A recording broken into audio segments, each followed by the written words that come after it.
Halo, selamat malam. Iya, yang lagi PMS.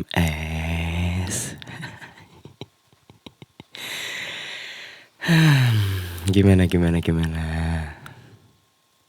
Hari ini apakah bisa ngapa-ngapain atau hanya rebahan main HP?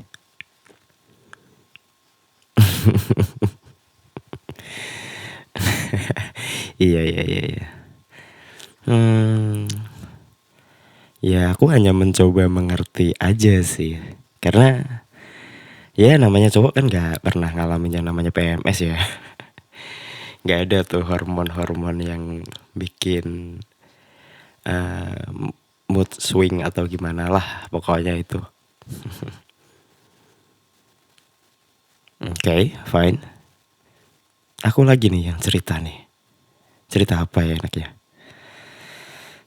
Hari ini apa ya? Enggak.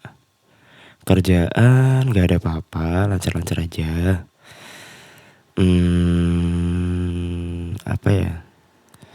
Mungkin ini aja kali ya.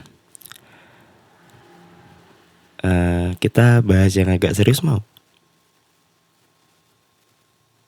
Oke. Yaudah.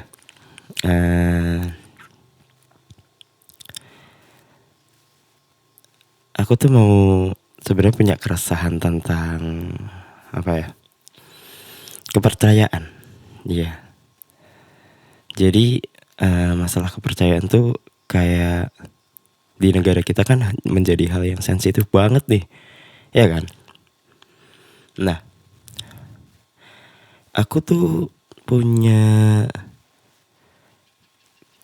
keresahan tentang mayoritas. Ya. Ya aku bagian dari mayoritas sih. Iya. Cuman gini. Orang tua aku tuh bukan yang kaum mayoritas yang kencang banget. Tapi juga dibilang yang belok juga enggak gitu loh. Ya middle aja lah, tengah-tengah gitu loh.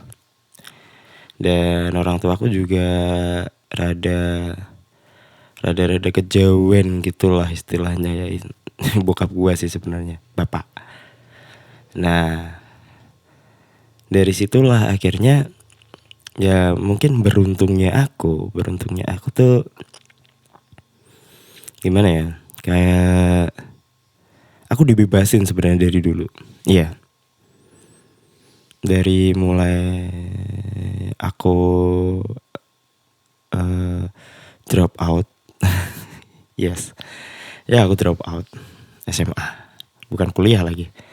SMA ya aku drop out. Dan aku udah dari situ aku udah ngebulatin tekad bahwa aku mau kerja nih dari situ. Mulai dari situ aku mau kerja, ya. Bentar. Sorry. Ini karena ngomongnya agak serius, aku boleh sambil sebut nggak? Oke. Thank you.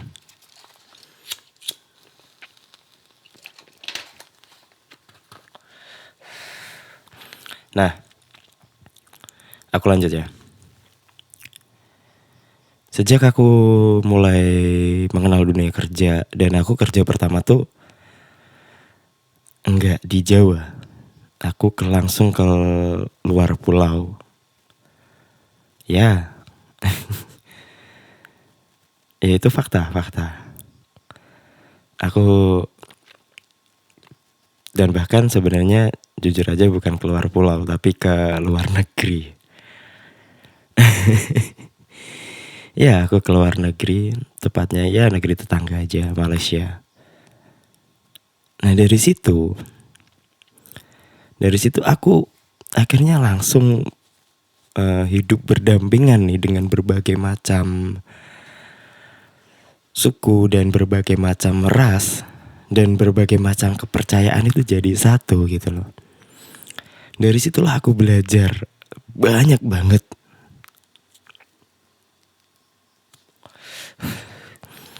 banyak banget hal yang aku pelajarin dari situ, dari mulai toleransi dan gimana mereka menyikapi akan adanya perbedaan. Dan aku ini kan ini kamu kenal aku sekarang aja sih, aku agak mendingan. Ya memang masih gelap, kulit aku masih gelap, cuman ini masih mendingan. Dulu aku hitam banget, serius. Dulu aku hitam banget karena waktu kecil aku sering panas, sering main gak jelas gitu lah ya. Nah, aku kan hitam banget dan ternyata di sana tuh nggak gimana-gimana gitu. Yang hal itu menjadi bahan bulian ketika dulu aku di rumah. Wah serius, itu aku dulu tuh jadi bahan bulian gara-gara warna kulit aku yang gelap. Ya, tapi di sana aku merasakan sesuatu hal yang beda nih. Kok aku bisa diterima ya di sini. Terus dari situ juga berbagai macam kepercayaan, ada yang dari Konghucu, ada yang dari Kristen. Nah dari situ kok bisa ya kita hidup berdampingan tuh bisa loh. Dan tanpa menepikan perbedaan itu sendiri. Jadi kita menerima akan adanya perbedaan di sana. Nah itu akhirnya aku jadi wah, mindset yang dulu aku punya, yang kebangun dari lingkungan aku waktu aku kecil, itu luntur semua gara-gara aku tinggal di sana. Ya walaupun gak lama di sana, akhirnya ada razia dan lain sebagainya karena aku dulu ilegal ke sananya. Terus akhirnya aku dipulangkan kan. Nah setelah itu aku pergi keluar pulau lagi. Ya keluar pulau lagi, dan ini aku langsung loncat aja ke yang terakhir aku merantau, itu ke Ambon. Ya, ke Ambon, tepatnya daerah Siwalima. Nah, di sana benar-benar aku disuguhin hal yang sangat-sangat kontras, dan itu menyangkut isu kepercayaan. Ya kamu pasti pernah dengar lah ya, dulu Ambon tuh terkenalnya kayak gimana. Ambon kan ya isu agama itu masih kental lah di sana dulu karena ada perang saudara juga kan. Nah, tapi sekarang kondisinya beda. Di sana tuh udah damai, dan aku di sana tinggal di tempat orang-orang yang mayoritasnya tuh Kristen, bukan di yang mayoritasnya Islam. Nah,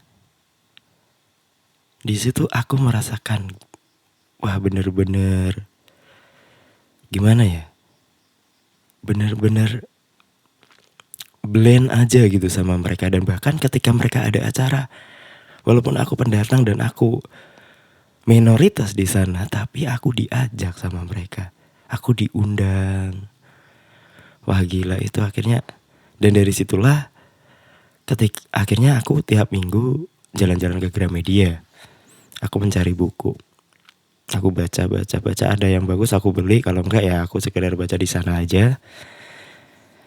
Dan dari situlah aku tertarik untuk mempelajari semua kepercayaan. Dan ternyata ujung-ujungnya aku menemukan kesamaan dari semua kepercayaan tuh intinya sama. Ya ujung-ujungnya ya output masyarakat gitu loh. Semua ajaran agama itu mengajarkan kebaikan ternyata. Dari Islam, Kristen, Protestan, Katolik, Hindu, Buddha, Konghucu, semuanya. Iya. Nggak tanpa terkecuali, semuanya. Semuanya mengajarkan kebaikan. Dan dari situlah akhirnya aku aku akhirnya bisa berdamai dan menganggap bahwa semua kepercayaan itu sama aja. Ya walaupun dari statement ini pasti bakalan ada yang gak terima dan lain sebagainya, ada yang protes. Enggak lah, yang ini gini. Ya gini men, mungkin kita hanya berbeda cara ibadahnya aja, cuman inti dari semuanya itu sama. Iya, serius. Itu yang aku pelajarin.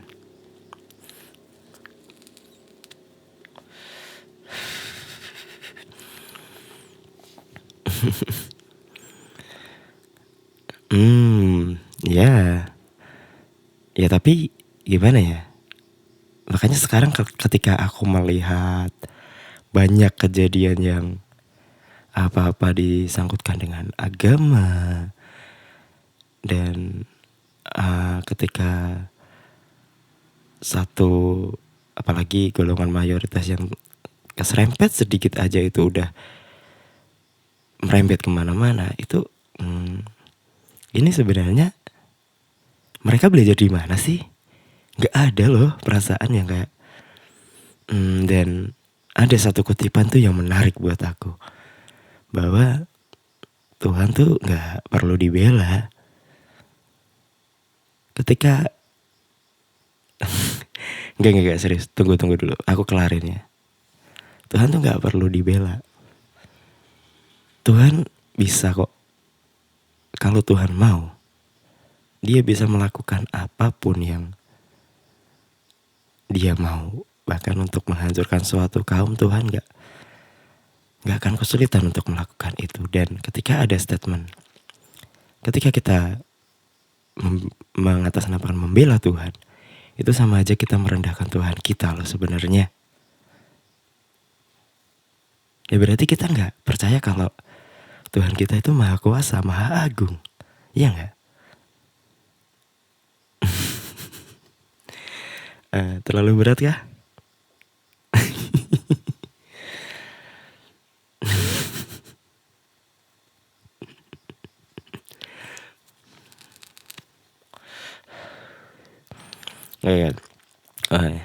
Boleh, aku lanjut. Oke, kamu. Oke lah, oke. Aku keinget lagi sama ceritanya Sujiwo Tejo yang ada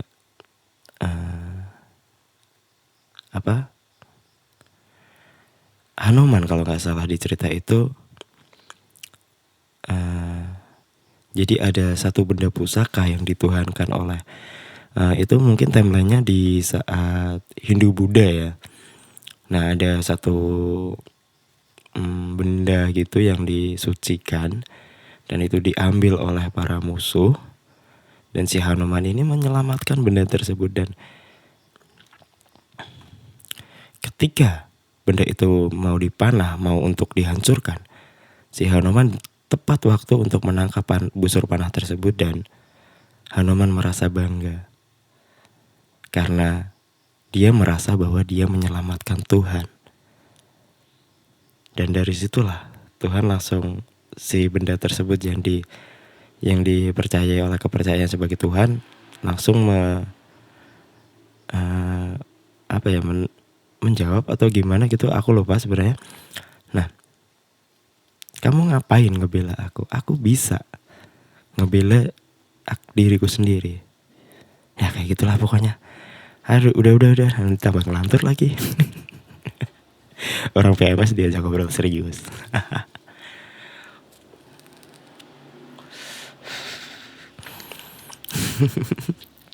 Iya. Gimana? Serasa didongengin. Iya sih, emang sih. Cocok ya. Cocok. Iyalah. Tapi mungkin tapi aku memang dari dulu emang suka sih, maksudnya suka berbagi gitu ke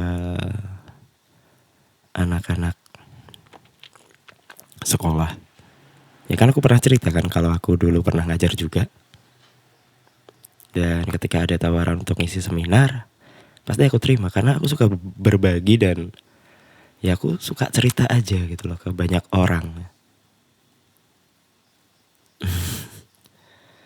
Dan ya itu salah satu pembuktian ke diri aku sendiri bahwa Karena dulu aku insecure dan aku tuh malu ketika ngomong di depan orang.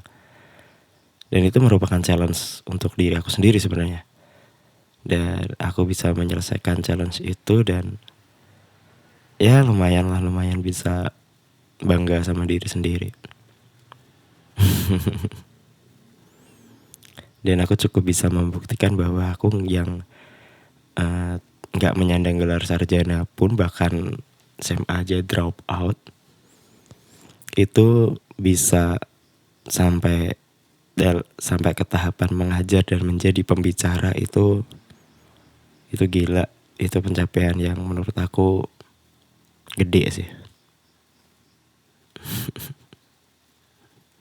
Oke, thank you. Ya. Ya mungkin memang pendidikan atau memang mindset di sini aja yang memang kalau kerja tuh harus punya ijazah dan lain-lain. Tapi mereka melupakan bahwa yang terpenting itu sebenarnya pengalaman, kapabilitas seseorang untuk menjalani pekerjaan tersebut. Itu yang utama, bukan faktor selembar ijazah. Ya itu sih menurut aku.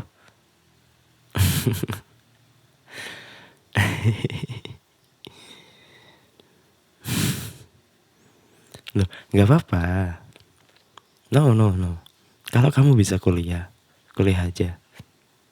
Karena itu kesempatan yang gak semua orang bisa miliki loh, termasuk aku pun gak dapat kesempatan itu gitu. Yang penting kamu bersungguh-sungguh aja. Kamu niat kuliah gak cuman buat gengsi-gengsian, buat biar gak malu ketika ketemu teman saat reuni. Ya gak apa-apa. Ya kalau aku emang emang gak dapat kesempatan aja. Kalau misalkan dulu aku dapat kesempatan untuk kuliah dan aku diberi kesempatan untuk menyelesaikan sekolah aku pasti ambil kok. Ya, mungkin aku drop out juga. Ini bukan pembelaannya sebenarnya. Mungkin emang itu cara Tuhan untuk ngasah aku, untuk ngebentuk karakter aku emang kayak gitu. Karena dari situ aku mau, akhirnya dengan keterpurukan yang aku alami saat itu, dan aku merasa itu aku udah gak punya masa depan sama sekali, dan ternyata Tuhan memberikan jalan yang lain. Tuhan memberikan apa yang gak aku dapat di sekolah itu di kehidupan setelah itu. Setelah aku kerja, banyak banget hal yang aku dapat dari situ. Iya. Jadi gak usah.